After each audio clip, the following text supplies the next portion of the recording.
বাড়িটা কনজারভেটিভ বাড়ি ছিল, পুরোহিত বাড়ি, আমি নিজে পুরোহিত। আমার মনে আছে আমি যখন ছোটো বয়সে ক্লাস 7-এ পড়ি, আমি তখন ক্যাম্প করতে গিয়েছিলাম রাঁচিতে, এনসিসি ক্যাম্প। ওখান থেকে মুসলিমদের হাতে খেয়েছি, তখন আমার পৈত হয়ে গেছে।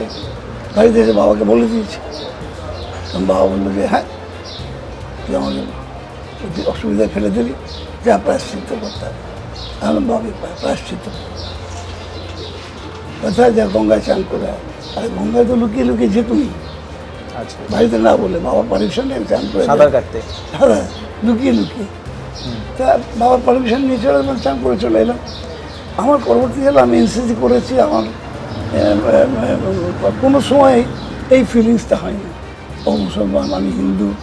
আমি বারুইপুরে ছিলাম যখন, কত মুসলিমের বাড়িতে খেতে হয়েছে আমাকে, আর কি সুন্দর করে ছোট্ট একটা টেবিলের উপর বসিয়ে ভাত টাত দিয়ে আমি ওখানে গুন্ডুস করেই খেতাম। কিন্তু এটা মনে রাখতাম যে আমি কখনো মুসলিমের বাড়ি বলে গুন্ডুস না করে খাইনি, আমি মুসলিমের বাড়িতে গুন্ডুস করেই খেয়েছি।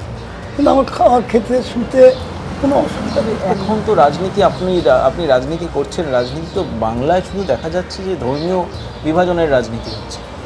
এটারই তো বাবরি মসজিদ হবে কি হবে না, বাবরি মসজিদকে কে সমর্থন করবে, কে বিরোধিতা করবে, এটারই বিরুদ্ধে আমি, এটারই বিরুদ্ধে আমি। ধর্মীয় উন্মাদনা মানে আমার হিন্দু ধর্মের মানুষ আমি, সে নিয়েও কোনো উন্মাদনা আলাদা করে নেই। আর মুসলমানদের মধ্যে যে কোনো উন্মাদনা দেখি সেটা আমি পছন্দ করি না, পছন্দ করি না। ধর্ম কোথাও উন্মাদনার কথা বলে না, যদি শেখানো হয় এটা সেটা অন্যায় শেখানো।